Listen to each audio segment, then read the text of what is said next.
یہ پاگل نہیں ہے، یہ ضیان خان ہے، خان مینشن کا شہزادہ اور خان انڈسٹری کا اکلوتا وارث۔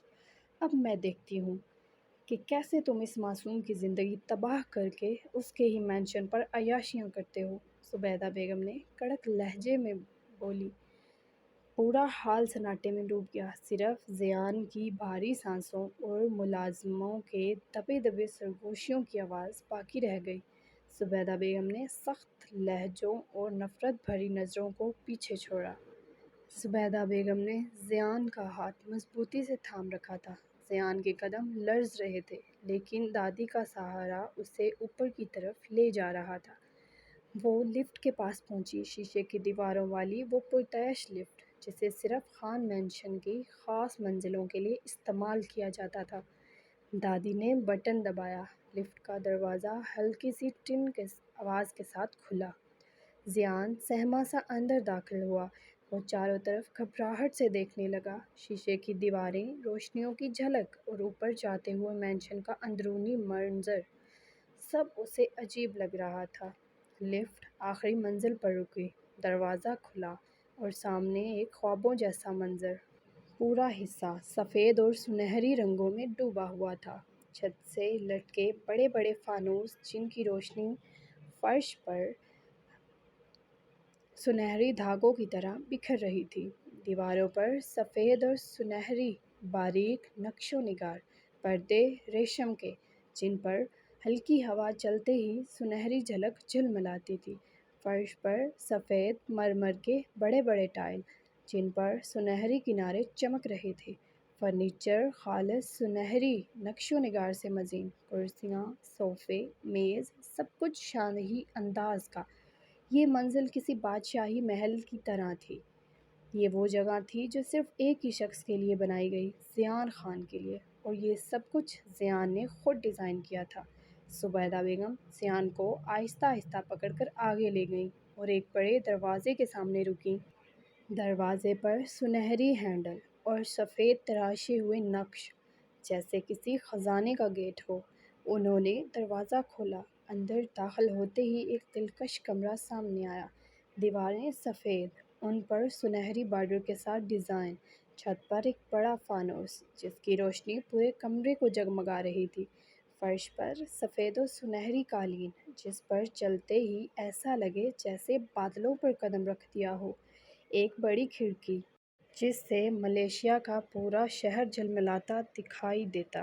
نرم و گداز بستر جس پر سنہرے دھاگوں سے کڑھائی کی گئی سفید چادر بچھی تھی۔ یہ کمرہ کسی شہزادے کا کمرہ تھا، لیکن شہزادہ جو اب اندر آیا تھا وہ ڈرا سہما کھڑا تھا۔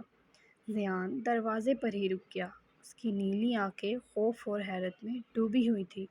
وہ کمرے کی ہر چیز کو ایسے گھور رہا تھا جیسے یہ سب کسی اور دنیا کی چیزیں ہوں۔ وہ کبھی فانوس کو اوپر دیکھتا، کبھی پردوں کو دیکھتا، کبھی بستر کے قریب جاتا مگر ڈر کے مارے پیچھے ہٹ جاتا۔ زبیدہ بیگم نے اس کا سہما ہوا چہرہ دیکھا، ان کے دل میں تڑپ اٹھی۔ لیکن لبوں پر ایک ہلکی سی دعا بن کر مسکراہٹ آئی۔ ضیان، یہ تمہارا کمرہ ہے جو تم نے خود ڈیزائن کیا تھا میرے شہزادے۔ ضیان لیکن اب بھی سب کچھ خوف اور حیرت سے دیکھ رہا تھا، جیسے اسے یقین نہ آ رہا ہو کہ یہ سب کچھ واقعی اس کا ہے۔ دادی نے اس کے کندھے پر ہاتھ رکھا، ہلکی مسکراہٹ دی اور کہا، اب تم آرام کرو، میں ذرا نیچے جا رہی ہوں۔ ضیان نے بس چپ چاپ اس بات میں سر ہلا دیا۔ وہ دروازے کے قریب کھڑا رہا، جیسے اندر رہنے سے بھی ڈر رہا ہو۔ زبیدہ بیگم ایک لمحہ اسے پیار سے دیکھتی رہیں، پھر دھیرے دھیرے پلٹیں اور باہر نکل گئیں۔ دروازہ آہستگی سے بند ہوا اور ضیان کی نیلی آنکھیں ایک بار پھر کمرے میں کی روشنیوں میں حیرت سے گھومنے لگیں۔ جب زبیدہ بیگم لفٹ سے نیچے اترنے لگیں تو گویا ہر منزل ایک الگ دنیا بن کر ان کے سامنے آتی گئی۔ سب سے اوپر چوتھی منزل، یہ حصہ صرف اور صرف ضیان کا تھا، سفید اور سنہری رنگ میں ڈوبا ہوا، جیسے کسی شہزادے کا خوابوں کا گھر۔ یہاں کی ہر چیز ضیان کی ملکیت اور اس کی یادوں سے جڑی ہوئی تھی۔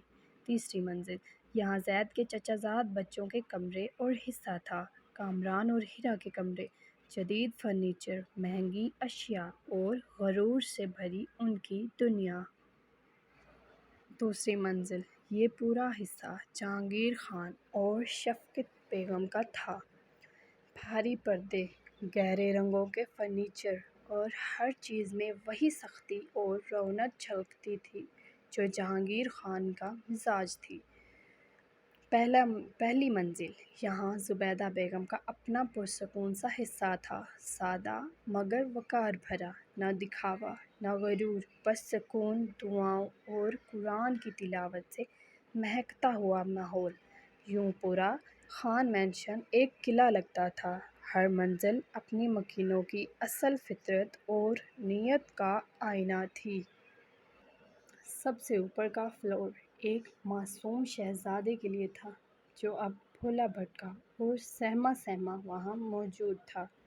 کچھ ہی دیر بعد اچانک اوپر والی منزل سے خوفناک آوازیں گونجنے لگیں، شیشے کے ٹوٹنے کی کھنک، گلدان کے گرنے کی دھمک اور کسی کے چلانے کی آوازیں۔ پورا خان مینشن کانپ اٹھا۔ زبیدہ بیگم گھبرا کر فوراً لفٹ سے اوپر پہنچی تو ملازمہ ہانپتی کانپتی ہوئی بولی، بیگم صاحبہ، وہ چھوٹے صاحب سب کچھ توڑ رہے ہیں، اپنے آپ کو زخمی بھی کر لیا ہے۔ جاری ہے۔ سو ڈیئر ریڈرز، امید کرتی ہوں آپ کو یہ ناول پسند آئے۔